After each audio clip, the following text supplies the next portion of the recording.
Baik, kita lanjutkan perbincangan. Saya mau ke Prof. Lely tadi menyambung pertanyaan yang tadi. Jadi satu komando ini apakah juga termasuk nantinya Pak Presiden juga menyatakan bahwa tidak ada lagi kepentingan di luar dari order atau perintah dari atau komando dari Presiden?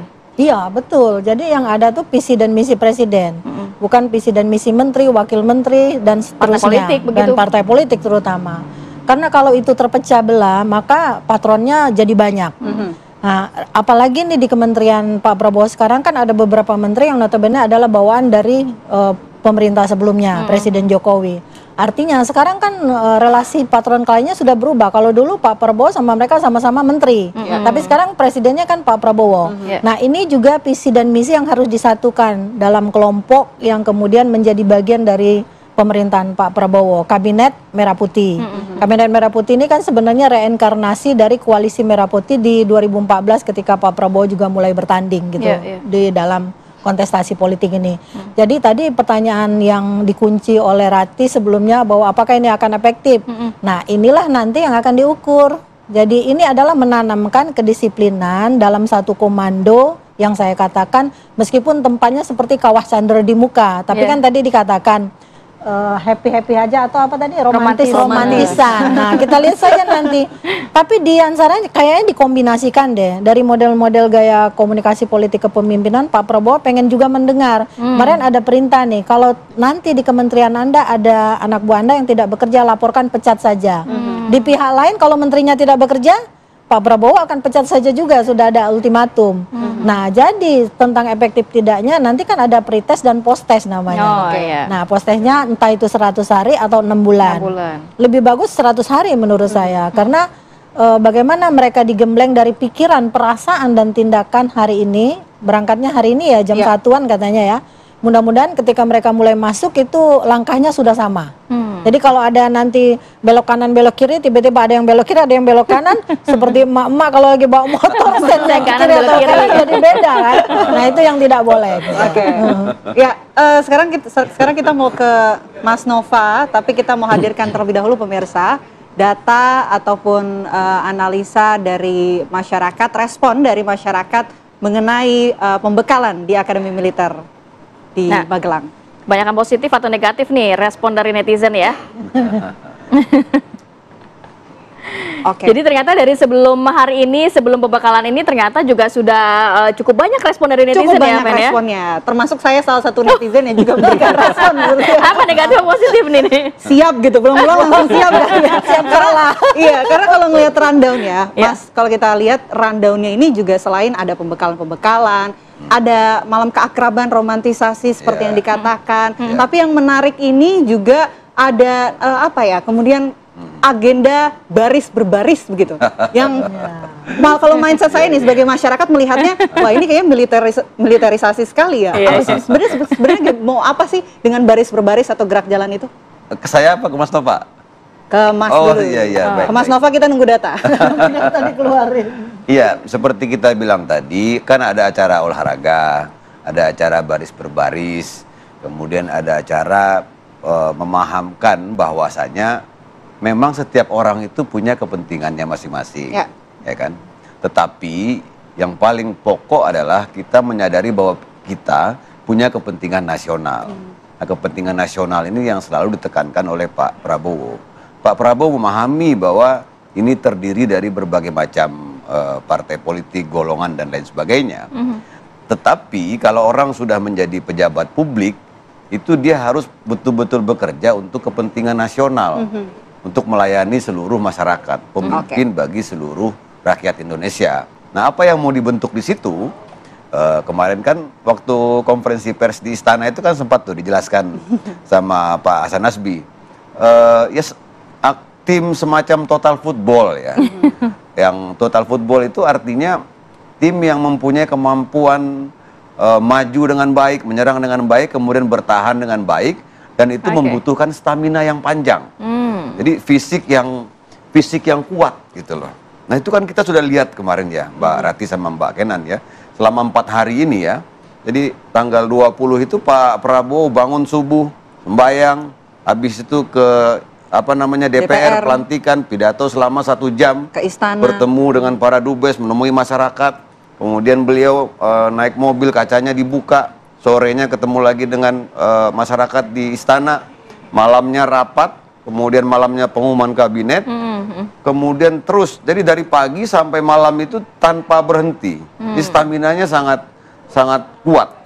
Di Pak Prabowo justru malah kelihatan bertambah segar, bertambah gagah, kemudian bertambah kuat, dan itu kan sampai hari ini dilakukan. Dan itu yang Pak Prabowo harapkan Pak untuk Prabowo berharap betul-betul anggotanya nanti. Anggotanya ini punya stamina yang kuat, stamina yang panjang, tetapi juga sama baiknya total football itu dalam maju bagus, bertahan bagus. Tapi ada satu hal yang diingatkan oleh Pak Prabowo kemarin, kita jangan hanya menyampaikan hal-hal yang misalnya jangan kita bangga dengan keanggotaan kita di G20, tetapi masih ada orang yang gizinya buruk, masih ada orang yang stunting, jadi permasalahan di dalam masih ada negeri yang miskin, yang menjadi akar masalah harus dituntaskan begitu. Jadi ya. Pak Prabowo bukan orang yang bisa misalnya, oh kita begini, tapi ini bagaimana? Jadi dia selalu tariknya ke bawah. Nah, empati seperti itu yang mau dibangun, ya caranya kan macam-macam ya. Ada yang nyanyi-nyanyi di situ, ada parade senja, namanya acaranya parade senja kan. Kan parade senja ini kan acara romantis juga kan, anak senja kan, ada istilah begitu ya. Kayak malam keakraban gitu. Mas Nova ini kan kayak anak senja ini, ya kan, merenungi bagaimana jasa para pahlawan gitu-gitu. Kayaknya juga rundown acara ini sudah juga beredar di media sosial juga. Coba kita pantau juga bagaimana respon dari netizen. Ternyata sebelum hari H saja sudah banyak komentar dari netizen ya. Kita hadirkan dulu ini.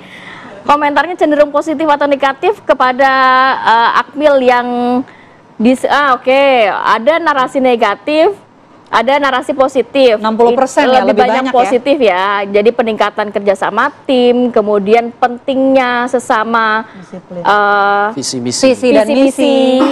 Dan juga ada narasi negatifnya. Ada lagi kah yang juga bisa menjadi sorotan terkait bagaimana komentar-komentar netizen di sejumlah platform di media sosial? Ada X, ada Instagram, ada Facebook, dan lain sebagainya. Nah, ini seperti apa nih, Vena? Nah, ini kalau kita lihat, kalau dari grafis percakapan tentang pembekalan menteri, hasilnya ini ada total interaksi, trennya meningkat ya, kalau kita lihat ya, positif juga ya. Mungkin bisa langsung ditanggapi, Mas Nova, bisa dijelaskan ini trennya apa sebetulnya? Perbincangan tentang Menteri dan Akmil itu memang sudah terjadi bahkan sebelum Pak Prabowo dilantik.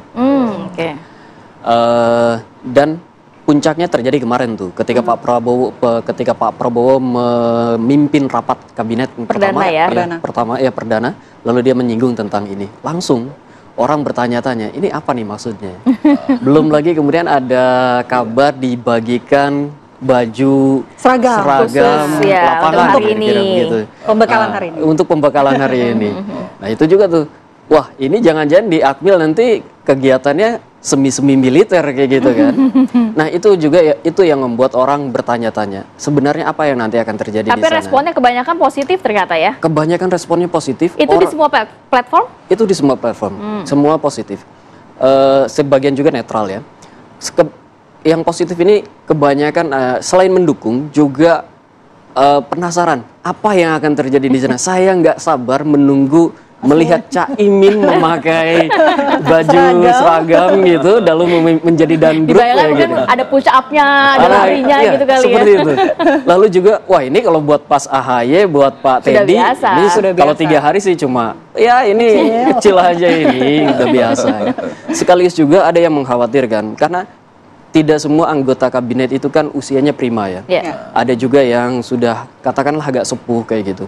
Jika nanti kegiatannya itu padat dan agak-agak semi militer, apakah mereka mampu mengikuti ini? Jantungan ya? Iya. Kegiatan yang melibatkan fisik begitu. Kegiatan yang melibatkan banyak, yang meminta aktivitas fisik yang sangat berlebih gitu ya. Apakah mereka mampu mengikuti ini? Itu dari sisi fisiknya. Tentu juga ada kritik selain itu. Misalnya yang 3% itu ya, sedikit sekali. Misalnya programnya ini efektif nggak? Jangan-jangan jika dikatakan agar ini menyatukan draft langkah visi misi ke depan, tetapi kan permasalahan pemerintah bukan hanya itu saja. Sering kali disinggung adalah tentang korupsi. Apakah memang kalau mengikuti pelatihan dengan, ini masalahnya di Akmil nih, tempatnya di Akmil. Jadi orang udah asosiasinya langsung militer aja gitu ya. apakah nanti kalau memang lulus dari situ dengan pendidikan militer orang jadi tidak korup gitu? Akankah seperti itu diharapkannya? Kan itu belum Jadi kelihatan. itu juga menggambarkan emosi dari netizen ya tadi di situ ya. Ada Betul. beragam emosi yang muncul. Nah, yang Iya. paling tinggi itu apa? Emosi apa? Emosi excited kah atau emosi apa? Harapan kah atau apa? Yang paling tinggi itu emosi percaya ya. Percaya. Percaya, Oh, trust. oke, trust. Pertama, percaya bahwa ini baik untuk pemerintahan Prabowo ke depan.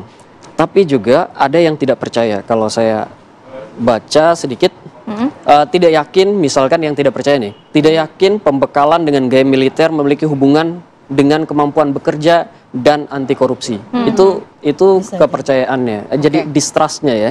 Tentu saja ada banyak lagi yang percaya bahwa ini perlu agar koordinasi antar menteri menjadi lebih baik. Percaya ini. Dan juga percaya bahwa ini nostalgia Pak Prabowo ketika dia jadi Masih di menjadi akademi taruna militer di begitu ya. Akmil gitu deh. Dan Nampak berharap iya nampak tilas itu dia. Nampak tilas ya. Nah, kayak gitu. Yang kedua adalah emosi marah. Tentu saja marah ini ada marahnya juga ya? ada juga yang marahnya. Marah itu yang tertinggi kedua, tentu isinya adalah tentang kayaknya ini buang-buang anggaran deh. Efektivitasnya dipertanyakan. Tidak akan berguna untuk kinerja. Satu lagi adalah ini kayaknya glorifikasi militer. Dan itu yang menjadi pertanyaan publik selama ini kan. Banyak aktivitas yang mempertanyakan Pak Prabowo ketika Pak Prabowo naik, apakah ini akan menjadi sangat militeristik? Banyak sekali yang berbicara tentang itu. Jadi saya kira itu harus diperhatikan juga oleh Bang Riko Sudah ya. banyak catatan. Sudah banyak catatan, kekhawatiran, respon kritik. Mungkin dijawabnya nanti ya Bang ya, usai jeda. Kami jeda terlebih dahulu pemirsa. Apa kabar Indonesia Pagi akan kembali untuk Anda.